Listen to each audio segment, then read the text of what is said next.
উনি I am sure উনি অত্যন্ত বিচক্ষণ মানুষ। উনি ক্রিকেট বোর্ড সবসময় চায় সাকিব বাংলাদেশের পরে খেলুক। প্রথমেই কিন্তু প্রেস কনফারেন্সে গভর্নমেন্ট থেকে তাদের স্ট্যান্সটা বুঝিয়ে দিয়েছে, তারপরে ক্রিকেট বোর্ড শুধু ফলো করেছে। ক্যাথলিকের আমি একবার উল্লেখ করেছি, আমাদের একজন ক্রীড়াবিদ আমরা ক্রীড়ামন্ত্রী হিসেবে পেয়েছেন। আপনি জানেন যে আমি সবসময় একটা কথা বলি, যদি আপনি পার্টিকুলার ওই স্পোর্টস বা যে কোনো ধরনের স্পোর্টসে থাকেন, স্পোর্টসম্যানদের যে রিয়েল অর্থে যে সমস্যাগুলা উনি কিন্তু রিয়েল টাইম বুঝতে পারবে এবং উনি ওইটা অনুযায়ী সে পদক্ষেপ নিতে পারবে। এবং আমার মনে হয় যে উনি আমাদের বাংলা জাতীয় দলের ফর্মার ক্যাপ্টেন অ্যান্ড ফুটবলের, এবং তার সময় একটা আমরা সার্ক জিতেছি আমরা, এবং আই এম শিওর যে উনি বাংলাদেশের ক্রিকেটটা একটা অন্য স্তরে নিয়ে যাওয়া উচিত আর কি।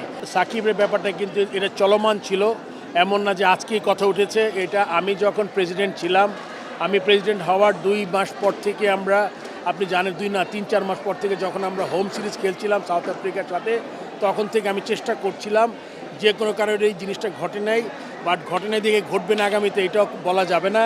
অবশ্যই একটা সম্ভাবনা আছে। তার সাথে সাকিব কিন্তু আমি যখন চেষ্টা করেছি তার থেকে আরও 1 বছর প্লাস হয়েছে ওর ফিটনেস, এবং সাকিব যেই প্লেয়ার, এটা আমার মনে হয় যে আপনার ওর জন্য ওর মাথা, আমি বাংলাদেশে যত ক্রিকেটার আমরা তৈরি করেছি আমার মনে হয় এত প্রফেশনাল মেন্টালি, তো ফিজিক্যালটা ঠিক করে ফেলবে। এবং যদি আপনি যেটা বলেছেন, ক্রিকেট বোর্ড সবসময় চায় সাকিব বাংলাদেশের পরে খেলুক, যদি ওর ফিটনেস বা সিলেক্টেড হয়। আমার মনে হয় সাকিবের এই জিনিসটা জারি আছে এবং অনেক দূর এগিয়ে গেছে।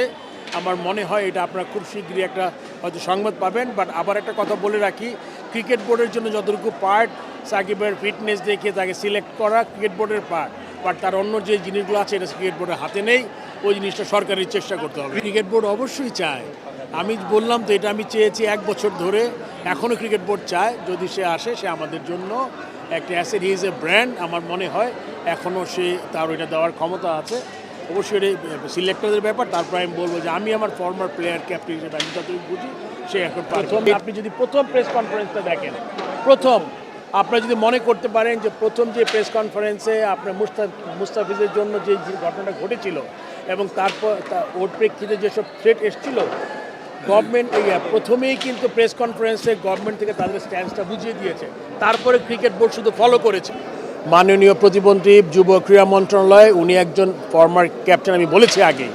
উনি আই এম শিওর উনি অত্যন্ত বিচক্ষণ মানুষ। উনি কিন্তু চিন্তা করবে যে একটা জিনিস যখন করবে কোনো সবচেয়ে ভালো হয়। উনি যখন ক্রীড়ামন্ত্রী ছিলেন না তখন তার স্টেটমেন্ট আর এখনকার স্টেটমেন্টের মধ্যে আমার মনে একটা ফারাক থাকবে, এটা আমি মনে করি। পজিশনে থেকে আপনি এক জিনিস যেটা চিন্তা করেন, তখন আপনার অনেক দিক চিন্তা করতে হয়। আই এম শিওর উনি অনেক জিনিস চিন্তা করবে।